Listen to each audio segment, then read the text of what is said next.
인도하시는 여호와라는 주제로 함께 나누기 원합니다.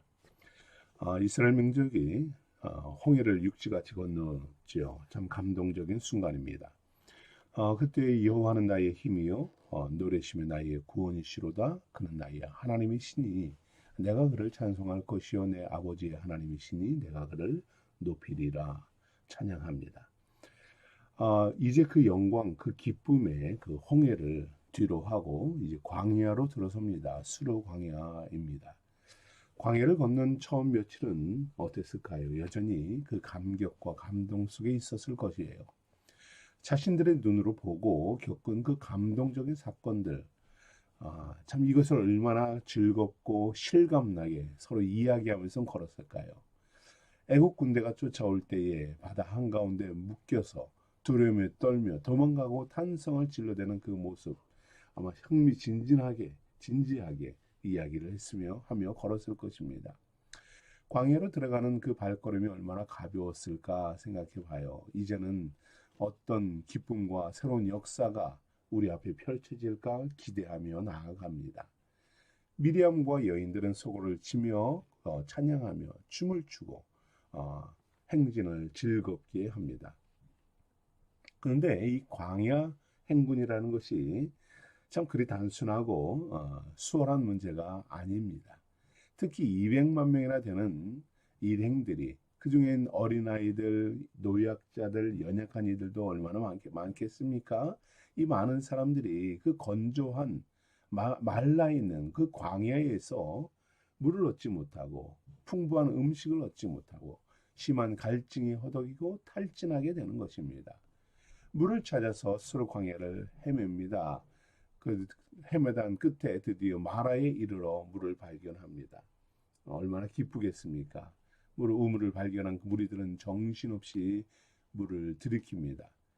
그런데 우물에 달려가 물을 마시는 순간 그들의 얼굴은 인상이 쓰여지고 불평이 나오기 시작을 합니다.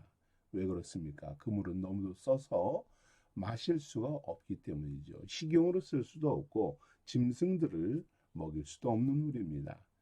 얼마나 물이 쓰고 맛이 없고 그들을 괴롭혔는지 그곳 이름을 마라라고 합니다.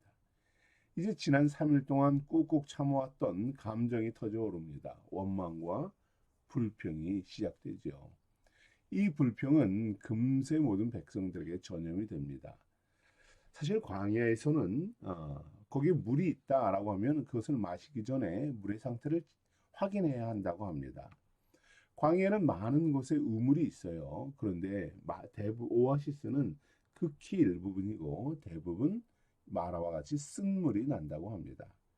우리는 광야에서 익숙한 모세에게 먼저 물어봐야 합니다. 그렇다면 모세는 하나님께 이곳에 머물러도 되는지 아마도 기도했겠죠. 하나님의 이끄심이 있었을 것입니다. 그렇다면 물은 마시면 안 된다라는 것을 알게 되고 그들은 불평과 원망 없이 하나님의 인도를 받았을 것입니다. 그리고 상식적으로 그곳 이름이 마라예요. 마라라는 말은 쓰다, 괴롭다라는 뜻입니다. 이미 사람들은 그곳에 물을 마실 수 없는 물이다라는 것을 이야기하고 있었습니다. 그럼에도 불구하고 그것이 지어서 붙여진 이름에도 불구하고 아무 생각 없이 물을 마신 거죠. 써서 먹을 수 없고 괴로움을 당합니다. 그런데 아무런 책임이 없는 모세에게 원망을 합니다. 참 얼마나 어이없고 황당한 모습입니까? 현대를 살아가는 인생들의 모습도 마라와 같지 않나 하는 생각을 합니다. 그 물과 같이 쓰고 그리고 불평과 원망이 솟아나는 것, 이것이 많은 인생들의 모습이 아닌가 싶습니다. 세상의 향락과 명예나 권세, 자기가 원하는 것을 정말 정신없이 들이킵니다. 쫓아갑니다. 자신의 갈증을 채우려고 합니다. 부족한 부분, 연약함을 채우려고 애를 씁니다. 성공과 쾌락의 요소가 보이면 물불 가리지 않지요. 덥석 입에 물어버립니다. 그것을 취해야 하는지 말아야 하는지 생각할 겨를도 없이 움켜쥐고 놓지 않으려고 합니다. 그러나 인생들이 성취한 물질, 명예, 재산은 어떤가요? 갈증을 해결하지 못합니다. 신기루를 쫓듯이 인생을 허비하게 하는 경우가 얼마나 많습니까? 또한 약간의 유익을 얻게 되면 그 유익으로 인해서 더 심한 갈증과 공허함의 늪에 빠지게 되죠. 재물과 탐욕의 올무에 걸려버립니다. 마음은 만족과 기쁨을 얻는 듯 하지만 마라와 같은 인생의 쓴맛을 경험하고요. 실패와 절망의 늪에 빠져버립니다. 오늘 하나님은 광야로 들어서자마자 마라의 수렁에 빠져 죽어가는 인생들을 찾아오십니다. 현대를 살아가면서 마라의 삶을 살아가고 마라와 같은 물을 덥석 마시는 인생들을 찾아오시는 분입니다. 홍해는 건넜어요. 홍해를 건너서 영적 기쁨과 소망은 가지고 있습니다. 그러나 그 갈증을 채우지 못하여서 이 세상의 탐욕에 괴로워하고 쓴물을 마셔서 병들어 있는 인생들을 찾아오시는 것입니다. 그들을 찾아와서 치료해 주시고 회복의 은혜를 베푸십니다. 쓴물을 단물로 바꿔주시는, 그리고 회복을 주시는 하나님을 바라는 우리 생수의 성도들 되기를 권면합니다. 주님께서 오셔서 우리의 인생을 만나셔서 치료하시는 하나님은 어떤 하나님입니까? 병든 영혼을 치료하시는 분입니다. 마라의 원망소리는 점점 커져만 가죠. 참으로 어리석은 인생들의 모습입니다. 3일 전에 그들은 구원의 감격에 있었던 이들이에요. 그 감동에 온 민족이 찬양을 불러대고 즐거웠습니다. 역사적인 정말 상상할 수 없는 놀라움을 보았습니다. 그런데 3일 만에 모세를 향해 원망하고 불평의 소리를 쏟아냅니다. 마라의 쓴물을 마시며 원망하는 소리는 하나님을 잃어버린 영혼들의 울부짖음과 같아서요. 병들어 신음하는 영혼들입니다. 모세를 원망한다고 하지만 하나님은 그들이 마신 쓴물을 고쳐주시고 원망하는 그 마음을 치료해 주십니다. 병들고 연약한 영혼들에게 하나님의 법도와 율례를 주시고 영혼을 치료하며 회복의 기회를 다시금 주십니다. 먼저 하나님은 마라의 쓴물을 치료하기 위해 기도하는 모세에게 한 나뭇가지를 쓴물에 던져라 하시죠. 쓸모없는 나뭇가지입니다. 하지만 이 쓴물을 내뿜는 물의 근원을 치유합니다. 쓴맛은 온데간데 없어지고요. 물의 근원이 달게 되지요. 고통 중에 호소하는 인생들의 갈증을 풀어주시고 회복의 은혜를 베풉니다. 또한 쓴물을 달콤하게 만드신 하나님은 불평하고 원망하는 그 쓴 마음, 불순종하는 이 병든 영혼을 달콤하게 만드시는 분입니다. 25절에 말씀하지요. 여호와께서 그들을 위하여 법도와 율례를 정하시고 합니다. 하나님은 그들에게 호렙산으로 인도하여 계명을 주실 계획입니다. 그러나 애굽의 죄악과 타락에 찌들고 병든 영혼들은 출발부터 말씀을 떠납니다. 말씀에 귀 기울이지 않았고 순종하지 않습니다. 불순종과 원망의 말만 내뱉습니다. 하나님은 이렇게 병들어 있는 나약한 영혼들에게 법도와 율례를 주시는 것이에요. 아직은 십계명 같은 명확한 말씀은 아닙니다. 그러나 너희 하나님 나 여호와의 말을 들어 순종하고 내가 보기에 의를 행하면 내 계명에 귀를 기울이며 내 모든 규례를 지켜라 말씀합니다. 무슨 말입니까? 앞으로 하나님께서 모세를 통해서 하시는 말씀들, 그 지시들, 계명들, 모세의 인도함, 그 말씀에 순종하라라는 말씀이죠. 하나님은 이스라엘 백성들에게 마라에서 멈추라 말씀하지 않았어요. 왜 그런 줄 아십니까? 앞으로 한 10km만 더 가면, 몇 시간만 더 걸으면 엘림의 생수를 하나님이 예비해 놓으셨기 때문입니다. 마라가 아니라 엘림에서 그들을 쉬게 하고 안식을 주고 평안을 주기 위해서, 축복을 주기 위해서 예비해 놓으신 곳이 있어요. 그런데 백성들은 자기 마음대로 멈추고 불평하고 원망하고 시간만 더 축내고 있는 것입니다. 하나님은 멈춰라, 가라 하시는 이 말씀에 순종해라라는 것이에요. 이를 위해 나뭇가지의 은혜를 주시고 법도와 율례를 주시는 것입니다. 순종하면 생수를 얻을 것이다 라는 것이죠. 우리 주님은 우리에게 말씀합니다. 누구든지 목마르거든 내게로 와서 마시라. 나를 믿는 자는 성경의 이름과 같이 그 배에서 생수의 강이 흘러나오리라 하십니다. 우리 주님의 말씀과 같습니다. 생수의 강이 흘러나오는 나에게 와서 마셔라. 어느 곳에서 내가 안식을 얻을 수 있겠느냐? 내 영혼의 달콤함이 있겠느냐 하십니다. 쓴물의 근원을 달콤하게 바꾸시는 나무와 같은 우리 주님의 십자가로 나오라 하시는 것입니다. 인생의 모든 근원을 고통의 근원과 쓴 것을 치유하는 것은 하나님의 예수님의 십자가입니다. 회복의 능력의 십자가입니다. 인생들의 영혼을 파멸케 하고 절망케 만드는 이 불평과 불만, 불순종의 근원을 치유하는 분은 우리 주님 뿐입니다. 목마른 영혼들에게 생수의 강이 흘러넘치게 하는 회복의 은혜를 주십니다. 인생들의 병든 영혼을 치유하는 십자가 앞으로 나아가는 성도들 되기를 권면합니다. 마라의 쓴물 같은 삶의 무거운 짐을 십자가 앞에 내려놓으십시오. 주님 주시는 자유와 은혜의 회복을 십자가의 보혈로 회복되는 우리 생수의 성도들 되기를 축복합니다. 두 번째로 그들에게 주시는 은혜는 무엇입니까? 엘림의 축복으로 인도하시는 분입니다. 이스라엘 백성들은 마라의 쓴물이 단물로 바뀌었지만 더 이상 마라에 머물지 않습니다. 어리석음을 깨닫고 치유받고 회복되었으니 이제는 하나님의 말씀에 순종하고 엘림으로 나아가겠다 결단합니다.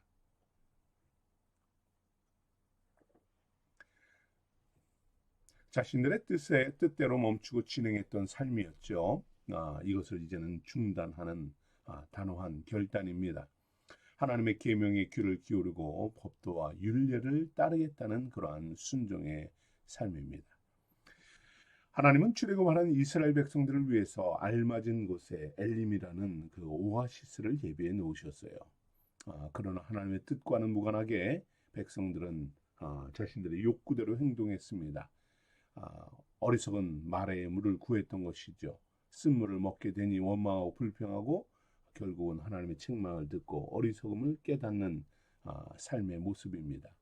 처음부터 잘 순종했더라면 얼마나 좋았을까요? 아마도 벌써 엘림의 생수와 그 안식을 누렸을 것이에요. 그러나 뒤늦게라도 깨닫게 되었으니 그나마 다행이다 싶습니다. 참 어리석은 인생들의 모습이 이와 매우 비슷하지 않나요? 하나님의 계획, 하나님의 인도하심, 참 우리는 그것을 헤아리지 못할 때가 너무도 많아요. 하나님께서 예비해 놓으신 그 축복의 손길을 찾지 못합니다. 그것이 언제인지 있는지조차도 잊어버리고 순간 내 욕구를 쫓아가려고 할 때가 얼마나 많은지 알 수 없습니다. 그러다가 일생 마라와 같은 거짓된 물들, 쓴물들, 죽음의 물만을 찾아갑니다. 나를 향한 하나님의 섭리와 인도하심을 여러분 깨달으시기 바랍니다. 나의 영혼과 나의 육체와 가정과 삶을 위해서 하나님이 예비해 놓은 그 은혜의 자리를 향하여 나아가야 하는 것이죠. 그곳이 어디인지 우리는 명확히 알지 못할지라도 주께서 주의 시간에 주께서 예비해 놓은 그곳에 나아가서 사모함으로 나아가는 겁니다. 탐욕과 욕망이나 게으름과 나태함에 빠져 있는 것이 아니라 우리의 발목을 잡는 그 마라의 어리석음과 미혹과 욕심에 빠져 있는 것이 아니라 하나님의 은혜로 나아가는 것입니다. 저는 오늘부터 있는 그 아가파오 집회도 그 은혜의 자리라고 믿습니다. 여러분의 영혼을 충만케 하고 축복을 주는 하나님의 엘림의 은혜가 아닐까요? 여러분을 위해서 우리를 위해서 예배해 놓은 하나님의 손길이라고 믿습니다. 그렇다면 우리는 사모함으로 나아가야죠. 머물러 있는 것이 아닙니다. 나 몰라라 하는 것도 아닙니다. 주께서 예배해 놓은 그곳에 그 현장에 함께 참여하는 것입니다. 나에게 주실 은혜를 사모하는 것입니다.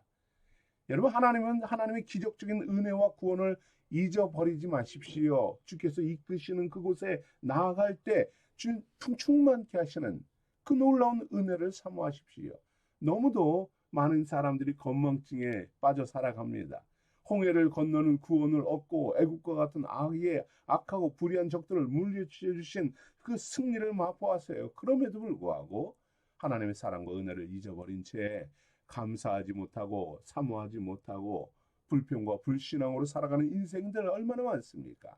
여러분, 이제는 중단해야 하지 않겠습니까? 더 사모함으로 나아가야 하지 않겠습니까? 또한 오늘 하나님 말씀합니다. 언약의 말씀을 붙잡지 못하고 인내하지 못한 이 모습을 책망합니다. 조금만 더 견디고 조금만 더 인내하면 되는데, 조금만 더 행군하면 되는데 중간에 주저앉아 버립니다. 더 나아가지 않는 모습. 하나님께서 말씀으로 끌고 권면하고 설득해도 귀를 닫고 마음을 버리고 중단에 포기해 버립니다. 주님께서 예배해 놓으신 놀라운 은혜와 엘림의 축복이 눈앞에 있습니다. 여러분의 것입니다. 마음에 품으십시오. 소망하십시오. 주님께서 예비하신 엘림 은혜의 자리로 나아가십시오. 더 이상 마라의 유혹과 죽음에 쓴 고통의 유혹을 끊어 버리십시다. 결단코 마라에 머무는 것이 아닙니다. 내가 고통의 현장에 있을지라도 그것이 전부가 아닙니다. 하나님이 계획하고 예비해 놓으신 그 비전으로 엘림으로 나아가는 성도 됩시다. 27절에 말씀합니다. 그들이 엘림에 이르니 거기서 물샘 12과 종려나무 70그루가 있는지라. 거기서 그들이 그 우물 곁에 장막을 치니라 합니다. 주님께서 마라의 쓴물을 단물로 바꿔주신 것은 단물만 먹고 마라에서 살라라고 주신 것이 아니에요. 지금 잠깐의 회복이, 지금 잠깐의 은혜가 끝이 아니다라는 것입니다. 내가 육체의 어리석음에 빠져서 하나님이 회복해 주셨으면 이제 됐구나라는 것이 아니에요. 이제 더 나아가야 할 것이 있다는 것입니다. 앞으로 나아가고 더 놀라운 은혜가 있다는 것이에요. 단물에 만족하지 마십시오. 엘림의 비전을 바라봐야 하는 것입니다. 주님께서 이끄시는 가나안으로 나가는 것입니다. 회복되고 그 이후 하나님이 주실 놀라운 축복을 향해 나아가는 것이에요. 그 순간에도 어려움이 있을 수 있습니다. 광야를 걸어야 합니다. 그러나 그 자리에 머물러 있는 것, 그것은 다시 쓴물에 매이는 삶이라는 것이지요. 불신과 불순종, 원망과 불평의 세상에서 하나님의 은혜와 평강의 세상으로 생수가 솟아나는 축복의 삶으로 나아가는 것입니다. 생수를 주시는 주님께로 나아갑시다. 내가 주는 물을 마시는 자는 영원히 목마르지 아니하리니 내가 주는 물은 그 속에서 영생하도록 솟아나는 샘물이 되리라. 광야에서 엘림은 오아시스입니다. 인생에서 오아시스는 예수 그리스도입니다. 시원하게 솟아나는 샘물이 12곳, 샘물 주변에 79그루의 종려나무가 펼쳐져 있습니다. 예수 그리스도와 함께 할 때에 하늘 보좌에서 흘러나는 생수를 마시는 것입니다. 생명 과일을 마음껏 먹는 것이에요. 한두 개 먹고 한두 개 은혜 받은 것으로 됐다, 충만하다, 이것이 아닙니다. 영원한 우리에게 생수를 주시는 주님께로 나아가는 것입니다. 종려나무 그늘에 앉아서 생수를 마시듯이 하나님의 보호를 받으며 영육의 힘을 얻고 새 생명을 얻는 것입니다. 어찌 마라를 생수의 강이 흘러넘치는 엘림과 비교할 수 있겠습니까? 마라에서 멈추지 마십시오. 엘림으로 나아갑시다. 어떻게 마라와 같은 탐욕과 죄악된 세상을 하나님의 나라와 영원한 영광과 비교할 수 있겠습니까? 영원히 목마르지 않는 생수로 영생하도록 솟아나는 샘물 되신 주님과 동행하는 성도가 되십시오. 예수 그리스도 안에서 여러분 엘림의 축복을 누리는 샘물로 나아가는 우리 생수의 성도들 되기를 축복합니다. 함께 기도하겠습니다. 어리석음으로 하나님 마라의 쓴물이 나의 것인 양, 이것으로 충분한 양 살아가는 인생들, 잠깐 얻은 그 단물, 잠깐 얻은 은혜가 모든 것이 된 것처럼 생각하는 이 어리석음에 빠져있는 인생들, 잠깐의 그 고통과 연약함을 회복시켜 주신 그 은혜에 멈춰버리지 않게 하소서. 주님, 홍해를 건넌 그 감격에만 사로잡혀 있지 않게 하소서. 광야를 믿음으로 걷게 하시며 주께서 예비해 놓으신 엘림으로 나아가며 주께서 우리에게 주시는 생명의 말씀 신의 산으로 나아가며 주께서 우리에게 영원한 생수를 주신 가나안으로 나아가는 하나님께로 나아가는 믿음의 성도들 되게 하소서. 주는 우리의 걸음이 뒤처지고 때로는 지치고 때로는 상할 때 있습니다. 육체적으로 또 마음적으로 영적으로 침체될 때 있습니다. 순간순간 베푸시는 하나님의 그 크신 은혜를 만끽하며 예배해 놓으시고 준비해 놓으신 그 오아시스와 같은 주의 은혜를 만끽하며 주님 앞으로 한 걸음 한 걸음 굳게 흔들리지 않고 나아가는 믿음의 용사들 되게 하옵소서. 주의 사랑하는 생수의 성도들, 주님 오늘도 그 걸음을 걷겠습니다. 주님 앞으로 나아가겠습니다. 결단하며 주님께 나아가겠사오니 만나 주소서. 은혜 더하소서. 주여 능력으로 주의 사랑하는 성도들을 품어 주소서. 감사하며 예수님 이름으로 기도합니다. 아멘.